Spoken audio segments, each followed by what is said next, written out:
Общественный фонд «Центр развития Алато» совместно с Государственным агентством по делам молодежи, физической культуры и спорта при правительстве Кыргызской Республики, международными фондами НАМА и ГАДАН запустили проект в сфере наращивания потенциала молодых лидеров из Кыргызстана для активного участия в социальной и общественной работе.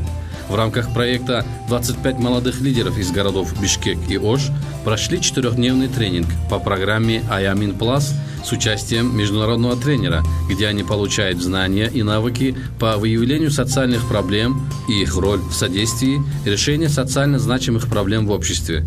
В рамках данного проекта молодым лидерам будет предоставлено ресурсы для реализации их проектов, которые способствуют решить проблемы общества.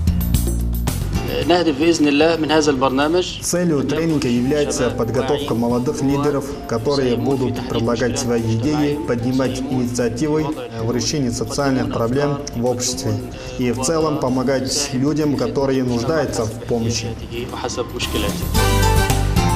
Госагентство, в свою очередь, работает с Центром развития Алато. Сегодня мы рады, что открывается новый проект по поддержке молодежи и его активному участию в социально-общественной жизни страны. Тренинг на высшем уровне, новые методы обучения.